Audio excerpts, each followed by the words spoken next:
Right, so a lot of the information here that we're going to talk about is collected from a variety of research that is really well captured in this book by Daniel Kahneman, Thinking Fast and Slow.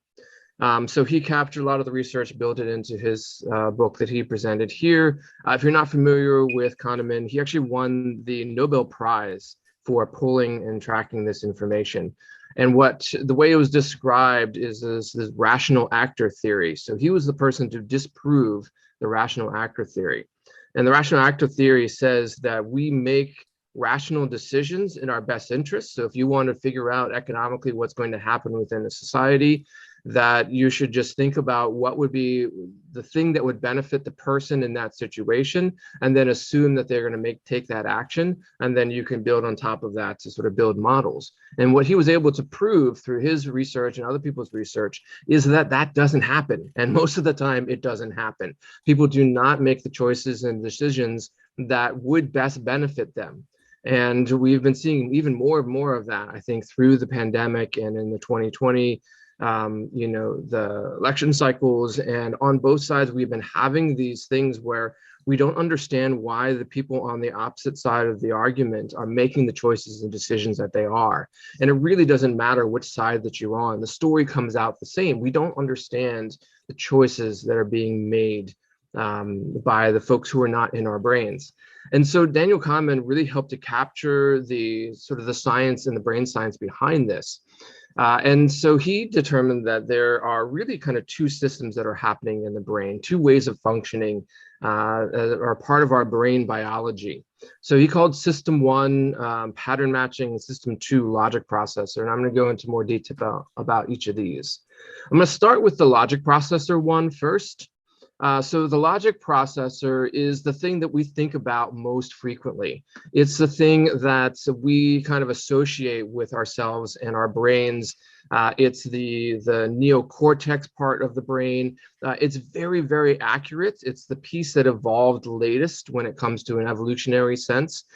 So it is able to go through and really calculate and figure out the exact answer to what the problems are that are being presented to the person. Now, the thing about that is that accuracy comes with an expense. And so it actually requires a lot of energy. And you can use up the same amount of energy in doing a real concentrated thought problem as you can doing exercise.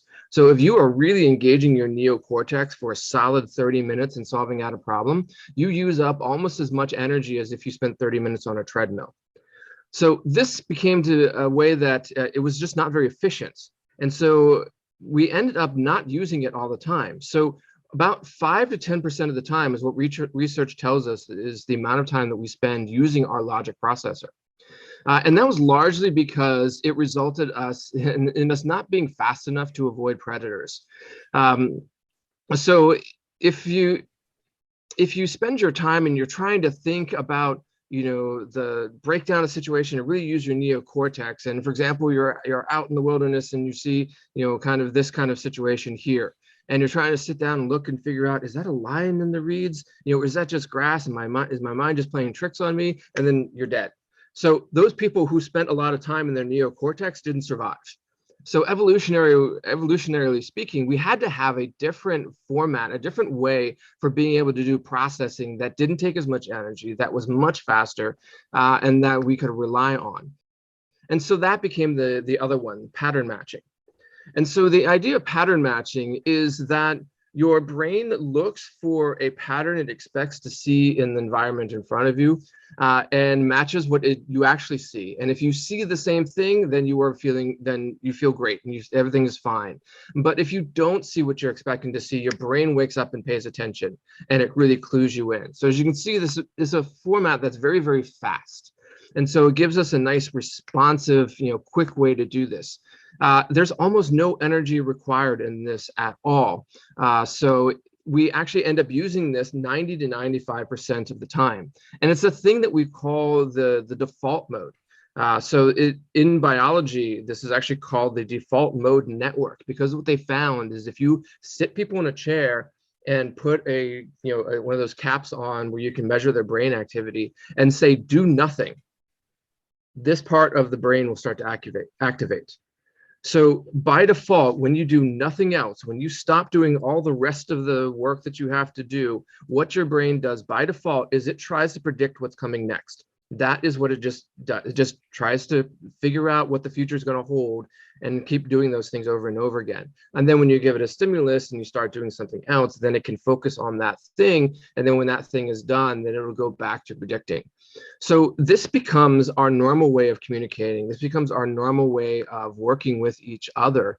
And our patterns actually tend to start replacing reality.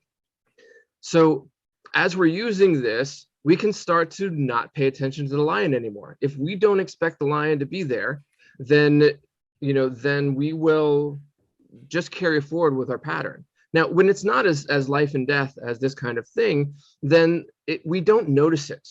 And so most of the time, and again, it's like really comes up to maybe like 80 to 90% of the time, we're having a conversation with somebody and they're either pattern matching on what they think we're saying, or we're pattern matching on what we think is going to be coming out of this conversation instead of actually listening to each other. And it's not until we break the habit, it's not until we actually pause and force ourselves to move into this sort of logic processor kind of mind that we maybe discover and find out that we had made a mistake. And it's not until we sort of get ourselves into these problems where we realize that what we thought was going to happen wasn't actually what did happen, that we slow down and we start asking questions and try to find out a little bit more from the other folks as far as like, wait, I wasn't expecting you to do, why are you so upset about this? And then we start to really get into the clarity of the situation and really understand it. But this is baked into your biology. And that's the real problem when it comes to dealing with conflict and dealing with situations. Most of the time it doesn't matter and everything is fine and we work off the patterns and everything was great. But when it doesn't, that's when it really makes a difference. And if we rely too much on our pattern matching and we don't know how to switch ourselves and other people from pattern matching to the logic processor, that's where we're going to end up getting into trouble.